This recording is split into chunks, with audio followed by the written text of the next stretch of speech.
So today we're going to talk about long draw beer systems. There's two different types of systems. Now, nobody likes warm or hot beer. It's horrible. And on top of it, nobody wants to buy it.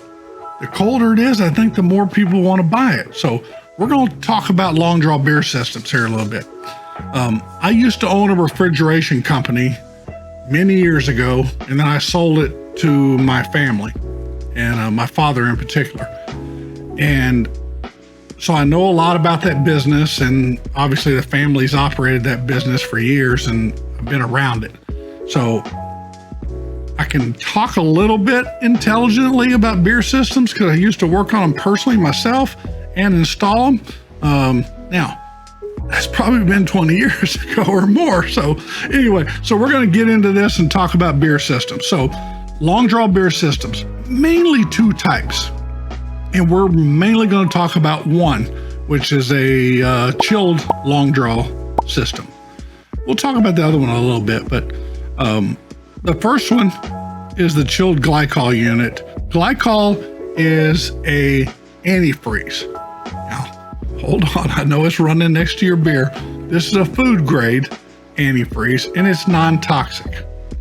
It will literally get like minus 49 degrees below zero, like really cold. I mean, I don't know if that'll burn you or not, but I know I don't want to be anywhere near 49 below zero. But anyway, it'll get that cold. Now, let me show you a drawing of a long draw beer system. So I'm going to pop that up there on there now. First is part A on your drawing. You'll see that's the glycol chilling unit. B is the pump that's inside that unit that pumps the glycol through the system. C is the insulated trunk lines, and we'll talk about those in just a minute.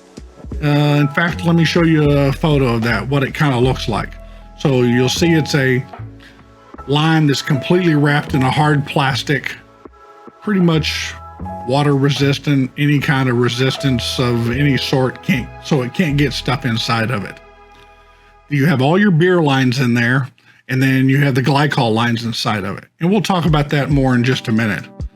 So you have that trunk line, you have the glycol lines that are inside of it, and then you have a draft beer tower, and there are some fancy ones. I'm telling you, there's some cool ones, and they're expensive, but they are really cool. And then you have a CO2, which is what pushes the system and powers it. And then you have the walk-in cooler itself is G, and then H is the regulators, and that controls the CO2 gas that pushes that entire system. So let me show you some draft towers, because this is a really cool part here, because this is the part the customer sees. You'll notice that Wahlburgers, which is Donnie and Mark Wahlberg, and I think there's a bunch of brothers in that thing. They have a hamburger place, and this is the draft tower out of one of the Wahlburgers, I should say, location. The other one is, I think it's far away. It's a Disney thing. I don't know. Some of y'all are going to say, what's wrong with you? Well, I don't watch a whole lot of movies, and if it's sci-fi, which I think it kind of is, really not probably going to watch that. But anyway, the still one that looks like a still, that's my favorite. And they use them at Wurstfest. New Braunfels has a big set of towers. Bombshell, I think is the name of it. Anyway, they're here in Houston. They use those towers too. So let's move. And let me show you the photo of the inside of this trunk line, because this is the important part of it. I mean, I guess it's important, but it keeps everything and makes sure your beer's cold. So the inside of that trunk line, here's the photo of what it looks like cut in half. You'll notice all the beer lines inside of there, and then you'll notice a red and a blue line. That's the glycol going to the tap and coming out of the tap. So the glycol going in blue keeps all those lines cold inside that insulated trunk line. So the cold transfers to it. Then you'll notice the red one is still cold, trust me, coming back to the glycol unit, and it keeps circulating backwards and forward, to keep the glycol moving and chilled. Let me show you a picture of the power pack or the refrigeration unit that keeps the glycol cold. So here's a photo of it. It's basically a metal box that's refrigerated, and it gets the glycol really cold, and then the pump's in there that pumps this. I want you to see it. So let me talk about the trunk lines a little bit more here. So these trunk lines can be run up to 750 feet. I think they can even go longer than that if they put another chiller in between them. They can go up, they can go down. I mean, baseball stadiums use these things. So as long as you're not trying to make 90-degree turns on this thing, and you can pretty much kind of do that too if you got enough width in it. So these lines can pretty much be run anywhere, underground, up in the ceiling, or wherever. You can hide them behind posts or inside a post, things like that. Wherever your walk-in cooler is and you want your taps, it can pretty much be done. Now, let's move inside the cooler a little bit and talk about that. Now, let me show you what the control panel in the top left corner, that's the main regulator that regulates the CO2 that comes in and powers the pumps in the system. This is a 2 keg panel. You can get them in 1s, you can get them in 4s, whatever you need to do, but this is a 2 keg panel. Down below that is what we call a beer pump. So why we use a beer pump is the beer pump will pump the beer to the tap without adding extra carbonation to it. The pump itself is CO2 driven, but the pump pumps it using pressure, not from the CO2. Down below that is a CO2 regulator that carbonates the keg that pushes the beer up to the pump. The CO2 lines down below that is the CO2 lines down to the keg. In the top right, you're going to see what they call a FOB, F-O-B. And there's some really crude things that you could say about a FOB, but it means basically you're freaking out of beer. And what that device does, it saves you a bunch of money. And I'll get into that more in a minute. The line below that is where the beer comes out of the FOB.